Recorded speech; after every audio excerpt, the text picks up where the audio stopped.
Bonjour, j'utilise ce côté de la caméra parce que c'est plus éclairé et puis bon, la production est meilleure. Je voudrais vous rendre un témoignage, quelque chose qui s'est passé dans les années 90. J'étais enseignant dans un collège privé, non pas privé, un collège de l'État, c'était le collège Modern Bad de Soubray. Et j'avais été affecté juste après que j'ai eu le CAPES. J'ai été affecté par l'État, le gouvernement, dans cette région à Soubray, pour enseigner l'anglais. J'étais affecté comme professeur d'anglais dans cet établissement-là. Et quand j'y suis arrivé, je me suis installé et puis bon, ce que je dois dire, c'est que durant ma formation à l'ENS, en tant que professeur d'anglais, j'avais annoncé à mes amis, à mes collègues de classe, que lorsque j'aurai fini la formation, je serai affecté au lycée municipal de Makori à Abidjan. Et ils se sont tous moqués de moi, ils se sont mis à rire, ils ont dit comment ça, le gouvernement a décidé que devait être alimenter les régions, l'intérieur du pays et que personne ne pouvait rester à Abidjan. Et je leur ai dit, regardez-moi bien, moi, mon Dieu, Jésus-Christ, va m'envoyer au lycée municipal de Makori et vous allez voir que je vais enseigner dans cet établissement. Et donc, juste après, on attendait les affectations et malheureusement, pour moi, j'ai été affecté à Soubray. Et ces mêmes collègues-là sont venus se moquer de moi. Ils ont dit, serviteur de Dieu, tu n'as pas dit que tu seras affecté au lycée municipal de Makori. Voilà, on t'a envoyé dans le confin là-bas du monde, à Soubray, au collège Modern Bad. Pourtant, j'étais un enseignant du secondaire. Et donc, quand ils ont commencé à se moquer de moi, à me répéter ces choses, je leur ai dit non, qu'en réalité, c'est le Seigneur est en train d'apprêter ma place au lycée municipal de Makori et qu'en attendant que ma place soit prête, il m'envoie au collège Modern Bad. Et ils ont commencé à se moquer de moi, ils ont dit « Oh, ce sont des histoires, tout ça. » Au revoir. Et puis on s'est dit au revoir. Et je suis allé dans le lycée. En fait, c'était un collège. Ça allait de la 6e à la 3e. Et en tant que professeur du secondaire, parce que j'ai été formé pour enseigner au secondaire. Mais il n'y avait pas de secondaire là-bas, puisque ça allait de 6e à la 3e. Et donc, je suis arrivé à Soubray. Je me suis installé, j'ai commencé à enseigner, j'avais toutes les 3e. Et un jour, après que j'ai fini les cours, parce que j'enseignais dans l'après-midi, à la fin du cours, je vais déposer, on m'a appelé, on m'a dit que le directeur cherchait à me rencontrer. Et donc, je suis allé le voir. Je suis entré dans son bureau, il m'a dit, mais où tu as passé l'après-midi ? J'ai dit, où est-ce que j'ai passé l'après-midi? J'étais en classe, j'enseignais, j'avais la 3e temps à telle heure et la 3e temps, j'étais dans ma classe. Et il m'a dit exactement à telle heure, il m'a donné l'heure. J'ai dit, mais à cette heure-là, j'étais en classe, j'enseignais mes élèves. Et vous pouvez vous renseigner avec les élèves. Il dit, mais c'est bizarre parce que tu as un parent qui est venu du village et qui cherchait à te rencontrer. Il a demandé après toi. Et on l'a envoyé dans ta classe parce que j'ai toutes les classes ici répertoriées avec le nom des enseignants. Je sais dans quelle classe tu es. Je les fais conduire par le censeur dans ta classe. La classe était là, les élèves étaient là. Mais toi, tu n'étais pas dans la classe. Je dis, comment ça? À quelle heure? Il m'a donné l'heure. Je dis, mais j'étais dans la classe. Mes élèves peuvent le confirmer, j'enseignais. Et ce n'est pas que je prétendais être. Effectivement, j'étais en classe. Et donc, après cette discussion, je suis rentré à la maison. Et quelques jours plus tard, je rencontre un de mes cousins, c'est-à-dire un cousin qui était avec moi dans la même ville, que j'avais déjà rencontré, qui s'était présenté à moi comme quelqu'un qui était lié à moi, qui vient du même village que mon père, c'est-à-dire un parent du côté paternel. Et donc, ce cousin-là m'a vu, il dit, mais tiens, Prince, j'ai dit oui. Il dit, mais où tu étais tel jour? Il a nommé le jour. J'ai dit, mais j'étais au travail. Il dit, ah ben, il y a un de tes parents là qui est venu et il voulait absolument te voir avant de retourner au village. J'ai dit, ah bon? Et oui, je ne veux pas nommer parce que, bon... Et il dit, il voulait absolument te voir. Et comme il insistait, je sais que tu enseignes au collège BAD de Soubré, donc je l'ai emmené. Nous sommes allés dans ton établissement. J'ai dit, OK. Et il dit, bon, on a vu ton directeur, il nous a envoyé avec le censeur dans ta classe. On est rentré dans la classe, les élèves étaient assis, calmes, mais tu n'y étais pas. On a demandé après toi, on a cherché dans toutes les classes et tu n'étais pas là. Je dis, comment ça? J'étais en classe ce jour-là. Ah, donc c'est de vous que parlait mon directeur. Il dit, oui, qu'on a cherché à te rencontrer, on a fouillé partout et on ne t'a pas vu. Et vraiment, on était découragés, surtout qu'il venait de loin, il venait de Gagnoa et il a fait le voyage juste pour te voir. Et vraiment, on n'a pas pu te voir, il était découragé. Et ensuite, on a cherché ta maison. Parce que quand on n'a pas pu te joindre à l'école, on s'est dit, bon, on va aller chez lui à la maison. Et je connais bien ta maison, mais on a cherché ta maison toute la journée, on n'arrivait pas à la voir. Et après son départ, c'est là que j'ai retrouvé ta maison. J'ai dit, mais là, c'est bizarre. Et bon, j'ai oublié cette histoire-là. Bon, mais j'ai commencé à réfléchir. Et c'est là que le Seigneur m'a montré que c'est lui qui m'a rendu invisible à leurs yeux. Parce que ce parent-là qui est venu, il était venu avec une charge, comme on dit. Il est venu avec l'objectif de mettre fin à ma vie. Et quand ils sont allés dans ma classe, le Saint-Esprit m'a rendu invisible parce que j'étais dans la classe. Et ils m'ont cherché dans tout l'établissement, ils n'ont pas pu me voir. Non seulement Dieu m'a rendu invisible à leurs yeux, mais Dieu a rendu quand même en même temps ma maison invisible à ses yeux, à leurs yeux. Et après son départ, le cousin là, chez lequel il a habité et avec lequel il cherchait à me voir, le cousin est mort, je crois, 2 jours après, ou 2 ou 3 jours après. Je demande après, on dit il est décédé. Elle se voyait. Donc, le cousin qui est mort, en fait, ce n'était pas lui qui devait mourir. C'était moi qui étais visé par ce parent qui est venu du village avec sa sorcellerie pour m'éliminer. Et en fait, il venait pour déposer la charge, pour faire son truc là, sa sorcellerie sur moi. Et Dieu m'a rendu invisible. J'étais dans la classe, j'étais bel et bien dans ma classe et mes élèves l'ont confirmé. Mais lorsqu'ils sont arrivés, Dieu m'a rendu invisible. Et Dieu a rendu ma maison invisible de telle sorte qu'ils n'ont pas pu me voir. Donc, je veux rendre grâce à Dieu. Ça, j'en ai parlé à certains frères et j'ai rendu grâce à Dieu pour cela. Et aujourd'hui, je veux encore rendre grâce à Dieu pour vous montrer que lorsque nous avons une relation avec le Seigneur, nous faisons partie de la famille de Dieu. Dieu nous protège de façon extraordinaire. L'Éternel a mis sa main sur moi, il m'a couvert et il m'a rendu invisible. Vous pouvez lire le psaume 91 et vous allez voir la protection divine. Et vraiment, moi qui devais mourir, je suis resté vivant. Et mon cousin qui n'était pas visé parce qu'ils n'ont pas pu m'avoir, ils ont lancé ce sort-là à mon cousin. Malheureusement, il est décédé. Donc, c'est comme s'il a pris ma place. Dieu a dit, je donnerai des nations à ta place et des peuples pour ta vie. Je ne suis pas heureux pour la mort de mon cousin, mais je rends grâce à Dieu de ce qui m'a rendu invisible. Dieu peut te rendre invisible aux yeux des sorciers qui viennent contre toi, aux yeux des démons qui viennent contre toi. Ils vont venir dans un lieu où tu es bien assis, en train de travailler, en train de manger, en train de dormir, quel que soit ce que tu fais. Ils vont te chercher dans l'endroit là, ils ne te verront pas parce que la main de l'Éternel est sur toi pour te rendre, pour te couvrir. Et donc, quelque temps après ça, je reçois une lettre venue d'Abidjan, c'est-à-dire la capitale économique de la Côte d'Ivoire. Je reçois, et cette lettre-là venait directement du DAF, c'est-à-dire de la Direction générale de l'enseignement.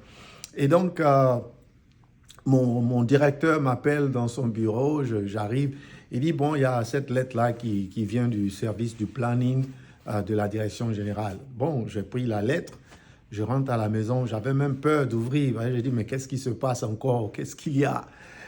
Et j'ouvre la lettre, c'était, je crois, en 1997. J'ouvre la lettre, je vois, il est écrit à M. Absous, vous êtes affecté au lycée municipal de Marcory. Vous vous souvenez, au début de ce témoignage, je vous avais dit que juste après le CAPES, lorsqu'on devait recevoir les affectations, j'avais dit, avant qu'on le reçoive, j'avais prophétisé à mes amis que moi, je serais affecté au lycée municipal de Marcory. Et quand j'ai été affecté à Soubré, ils se sont commencé à se moquer de moi en disant « Mais tu n'as pas dit que tu irais à Marcory? Comment se fait-il que tu ailles à Soubré ?» Ils s'étaient moqués de moi. Et voilà que je reçois une lettre disant de la direction générale de l'enseignement qui me dit que je suis affecté exactement dans le lycée que j'avais prophétisé, qui est le lycée municipal de Marcory. Et quand j'ai reçu la lettre, j'étais heureux. Je n'ai rien dit à mon directeur. J'ai effectué le voyage sur Abidjan et j'ai déposé la lettre auprès. Je suis allé à la direction du planning et je leur ai dit, bon, voilà, j'ai reçu cette lettre. Il dit, oui, monsieur Absous, vous êtes affecté au lycée municipal de Marcory. Moi, j'étais étonné, j'étais heureux. Et ils m'ont donné un autre papier pour que j'aille me présenter maintenant devant le proviseur ou les censeurs au niveau de, comment ça s'appelle, du lycée municipal de Marcory. J'arrive au lycée municipal de Marcory, je me présente au proviseur. Elle était heureuse, elle dit soyez le bienvenu. Et vraiment, elle me recommande au censeur pour pouvoir finaliser. J'arrive et les censeurs étaient tous mécontents. Ils ont dit pourquoi est-ce qu'on vous affecte ici? On n'a pas besoin de vous. Nous avons tous les enseignants dont nous avons besoin, nous ne voulons pas. Et j'ai vu que c'était Satan qui était en train de remuer sa queue parce que quelque chose venait de se passer. Dieu venait de faire un miracle qui allait vraiment me revigorer ma foi. Et donc, le diable était en train de faire quelque chose pour empêcher ma joie. Et quand ils ont dit ça, ils disent, nous, on n'a pas besoin de professeurs, nous sommes au complet. Et donc, je suis retourné à la direction du planning et j'ai informé la direction. Je dis, mais vous m'avez affecté au lycée municipal de Marcory, mais il se trouve que les censeurs me disent qu'ils n'ont pas besoin d'enseignants. Qu'est-ce que je fais? Ils ont dit, mais comment ça? Nous, on vous affecte et puis ils disent qu'il n'y a pas de place. Retournez avec cette lettre. Ils m'ont donné une autre lettre, je suis allé, une lettre qui les intimait de me donner un emploi du temps et de m'insérer dans le système, dans l'établissement. Je leur donne la lettre, tous mécontents, ils font un emploi du temps, ils me donnent seulement 9 heures. 9 heures seulement dans la semaine. Et ils me lancent au visage, ils disent on va te donner peu d'heures. Là, lorsqu'ils vont faire une évaluation horaire, ils vont découvrir que tu n'as pas d'heures et ils vont te rapatrier, t'envoyer dans un village. Ils étaient méchants, ces censeurs, et ils faisaient tout pour m'empêcher et j'ai découvert plus tard que c'est parce qu'ils voulaient faire venir leurs copines et que moi j'étais là et donc ça les empêchait de faire leur petit coup bas là. Donc c'est ce qui les a amenés à s'opposer à moi, à me bloquer. J'espère même qu'ils vont m'entendre, ces gens-là, parce qu'ils ont été très méchants. Je leur ai pardonné, mais je vous relate cela pour montrer la méchanceté des hommes. Et quand ils ont vu que la direction générale m'a imposé, qu'est-ce qu'ils font? Ils font tout pour entrer en contact avec mon ancien directeur du collège BAD de Soubré pour faire une sorte de minuterie contre la direction générale. Et maintenant, le directeur là-bas écrit une lettre au ministre. Et à l'époque, je crois que c'était le président, c'était Conan Bédier à l'époque. Il écrit une lettre au ministère de l'Éducation nationale disant que nous avons une pénurie de professeurs et voilà que la direction générale nous enlève notre meilleur professeur d'anglais, l'unique que nous avons du secondaire, et on l'affecte sur Abidjan. Et en même temps, ce qui a coïncidé avec ça, c'est qu'il y a eu une grève des élèves parce qu'ils disent que quelqu'un a dû mettre dans leur esprit qu'ils ont fait déplacer le professeur Prince contre son gré. C'est-à-dire que l'affectation a été faite contre mon gré et on me les a arrachés. Ce qui fait qu'il y a eu une marche des élèves et c'est sorti dans le journal local que le professeur, la direction fait des coups bas, on enlève un professeur, etc. Et donc, pour calmer cette affaire-là, le ministre de l'Éducation de l'époque a ordonné que je sois rapatrié sur Soubré. Et c'était le désarroi. Après avoir manifesté la joie, a fait le transfert, c'est-à-dire que j'ai quitté Soubré, j'ai fait venir mes affaires à Abidjan, on me dit encore de retourner. Vraiment, c'était l'humiliation pour moi. Et je sais que le diable était heureux. Satan disait, on l'a eu. Est-ce que vous voyez? Et les censeurs étaient heureux parce que le baromètre par lequel je pouvais savoir si les choses vont mal pour moi, c'était leur visage. Quand je regardais leur visage et que leur visage était triste, ça veut dire que c'était une bonne nouvelle pour moi. Et lorsque leur visage était heureux, tu vois, manifestait la félicité, la joie, ça veut dire que c'était une mauvaise nouvelle pour moi. Donc c'est comme ça que j'évaluais le temps et les circonstances à travers leur visage. Et donc, je vais à la direction générale, j'avais le directeur général lui-même et le directeur du planning assis. Et je suis venu, ils étaient là. Et quand je me suis assis, ils m'ont dit, oh, vraiment, monsieur Absous, nous sommes désolés de vous apprendre que vous devez retourner. Et ils m'ont montré la lettre que le ministre leur a apportée, disant, faites retourner monsieur Absous à Soubré, à son école d'origine.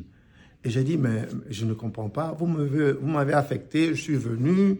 Et j'ai fait venir toutes mes affaires, j'ai dépensé de l'argent et je dois retourner. Il dit vraiment, c'est au-dessus de nos forces. Et ce sont eux qui m'ont expliqué cette histoire de la grève et que c'était un coup entre les censeurs du lycée municipal et le directeur de l'établissement de Soubré. Et ils ont dit vraiment, il n'y a rien qu'on puisse faire parce que le ministre est impliqué. Et ils m'ont donné un papier de réaffectation. Et j'ai pris le papier, je leur ai dit, vous savez quoi ? Eux, ils sont allés voir le ministre pour me faire rapatrier. Mais moi, j'irai voir le patron du ministre et je vais rester ici à Abidjan.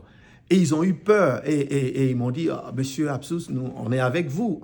On est avec vous, on vous soutient. Et lorsque vous allez aller voir le patron du ministre, dites-lui que nous, on est de votre côté et que ce n'est pas nous, ce sont vos censeurs. Et je dis, vous n'avez pas à vous inquiéter, il n'y a pas de problème. Et je parlais comme si j'étais une autorité et je parlais avec autorité. Et j'ai senti la peur dans leur camp. Est-ce que vous voyez? Mais en fait, le patron de qui je parlais, eux, ils pensaient que c'était le président, enfin l'ex-président, Konan Bédié. Mais en fait, ce n'était pas de lui que je parlais. Je parlais de l'Éternel des armées, le Dieu des dieux. C'est lui que je disais qui est le patron du ministre et même le patron du président que moi, j'allais aller voir et j'allais être maintenu à Abidjan. Et donc, j'ai appelé tous mes frères et sœurs. Je faisais partie d'une organisation appelée les Navigateurs et avec les frères de l'Église des Assemblées de Dieu.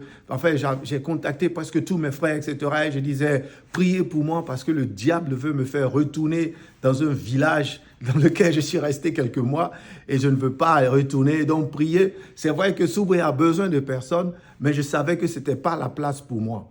Et c'était une œuvre du diable pour m'empêcher d'accomplir la promesse que Dieu m'avait faite et que j'avais prophétisée. Donc, c'était une opposition du diable à l'œuvre de Dieu. Et quand j'ai appelé les frères, tout le monde a commencé à prier. Et Dieu m'a mis à cœur de rencontrer une certaine personnalité appelée le général. Bon, que Dieu le bénisse. Je ne sais pas s'il est là encore. Peut-être qu'il va m'entendre un jour. Et je suis allé consulter le général. Il m'a dit, il n'y a rien qu'on puisse faire. La lettre est là. C'est une lettre venue du ministre. Je dis vraiment, monsieur le général, faites tout parce que je dois rester à Abidjan. Il dit, bon, on va essayer une dernière chose. Tu peux m'attendre. Tu m'attends et comme je suis en réunion, juste après la réunion, je vais faire des coups, je vais appeler des personnes et on va voir ce qu'on peut faire pour toi. Et je suis allé m'asseoir, j'ai appelé encore certains amis, j'ai dit, hey, demeurons dans la prière. J'ai prié tellement que j'ai commencé à dormir dans le fauteuil, dans la salle d'attente, je dormais. Et pendant que je dormais, j'ai entendu des voix au-dessus de moi. Et j'ouvre les yeux, je vois 3 personnalités et je vois le général lui-même. Et il était là, il m'a dit, monsieur Absous, j'ai dit, oui, monsieur le général, je me suis tenu debout. Il dit, je te présente ici le directeur général de l'enseignement et ici, c'est le directeur du cabinet du ministre de l'Éducation nationale. Bon, moi, tu me connais.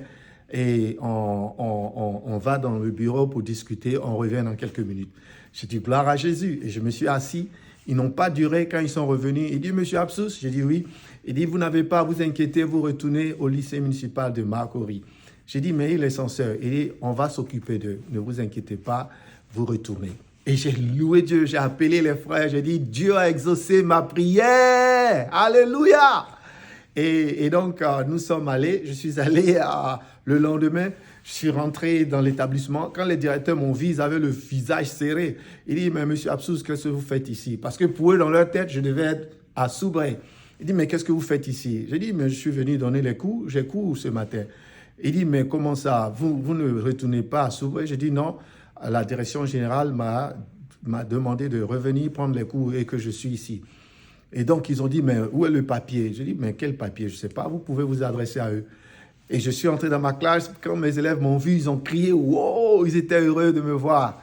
Et donc, j'ai donné le cours et en plein cours, je reçois un des censeurs qui vient me dire, on a besoin de toi dans le bureau du proviseur. Bon, je suis allé dans le bureau du proviseur, je me suis assis, les censeurs là étaient assis aussi. Et madame le proviseur, c'était une dame, elle me dit, monsieur Absous, qu'est-ce qui se passe? Vous êtes avec nous? Vous n'êtes pas avec nous? Qu'est-ce qui se passe? Je dis non, que la direction générale m'a informé que je restais. Elle a dit « Yes !» Maintenant, l'un des censeurs, là, tout mécontent, fâché, dit à la femme, à madame le proviseur, il dit « Mais où est le document qui prouve qu'il doit rester ?» Et elle se tourne vers lui, elle lui dit « Ah bon, on doit vous apporter un document à vous, stipulant qu'il reste. » Qu'est-ce que vous voulez insinuer? Il dit, excusez-moi, madame le proviseur. Elle dit, monsieur Absous, vous pouvez retourner dans votre classe. Et je suis allé dans ma classe, j'ai commencé à enseigner. Et quand j'ai fini, le lendemain, quand je retournais au travail, j'allais enseigner encore. J'avais toutes les classes de terminale et les premières, etc. Et quand j'allais enseigner, j'ai vu une voiture, vraiment une belle voiture qui rentrait et les vitres étaient teintées. Ils ont roulé, je parle anglais, ils ont fait descendre la vitre. Et j'ai entendu « Monsieur Absous » et je me tourne, je vois, c'était le directeur, les éléments de la direction générale avec Monsieur le général. Et je les ai vus, je dis « Ah, bon, moi je l'appelais mon général. » Je dis « Ah, mon général, comment vous allez ?» Il dit « On va très bien. » Il me dit « Tu sais, on vient voir tes censeurs là. » Parce qu'ils se sont opposés à nous. Leur guerre, c'était contre nous, pas contre toi. Parce que nous, on prend une décision, on décide de te faire venir ici, la direction générale décide de te faire venir ici, et eux, ils s'opposent à nous, et donc on va leur régler leur compte. J'ai dit non, c'est pas la peine, parce que bon, je suis déjà là. Il dit non, on va régler leur compte. Et donc, ils sont allés les voir. Et bon, il m'a dit, bon, écoute, voilà ce qu'on a fait. À ta place, on a envoyé 7 personnes à Soubray pour fermer la bouche à qui que ce soit. Et le ministre lui-même, il était content parce que personne ne peut dire qu'il y a pénurie d'enseignants parce qu'on a envoyé 7 personnes à ta place. Je vous ai dit, la parole de Dieu dit que Dieu va donner des personnes à notre place. Et ils ont réglé le compte de ces censeurs-là. Quelques jours plus tard, je découvre mes amis. C'est vrai, c'est un peu long, excusez-moi. Je découvre ces amis-là avec qui j'étais à l'école normale supérieure lors de la préparation du CAPES. Je les découvre et il y a un d'entre eux je les découvre au plateau dans le downtown de Abidjan. Et je le vois, il me dit, Frère Prince, comment ça va? Je dis, oui, ça va. Je dis, mais comment vous allez? Il dit, ah oui, hein, les gens nous envoyaient à Soubray. Vraiment, on était dans notre bon coin, on était, et on reçoit un document d'affectation sur Soubray. Et j'ai ri dans mon cœur. J'ai ri dans mon cœur parce que ce sont eux qui se moquaient de moi et ce sont eux que Dieu a envoyés à ma place à Soubray. Est-ce que vous voyez, ils se sont moqués de moi. Moi, je suis resté au lycée municipal comme j'avais prophétisé lorsqu'on était encore élève, c'est-à-dire étudiant à l'école normale supérieure. Et voilà que Dieu les a envoyés à ma place. Donc, ils faisaient partie des 7 personnes qui ont été envoyées à Soubray à ma place afin que moi, je puisse rester à Abidjan. Et donc, vraiment, je rends grâce à Dieu pour tous les miracles. Dieu a fait tellement de grandes choses dans ma vie. Vraiment, je sais pas, ça dit que je peux vous rendre des témoignages tous les jours, et le temps ne suffirait pas. Sans compter les choses que je n'ai pas vues, que Dieu n'a pas ouvert mes yeux pour me dire, mais j'apprends toujours des choses qu'il a faites pour moi. Et ce témoignage, c'est pour rendre grâce à Dieu et pour vous encourager à croire en Jésus-Christ et à vous attacher à lui. Parce qu'avec Jésus, nous ferons des exploits. Il écrasera nos ennemis. Dieu vous bénisse. Amen.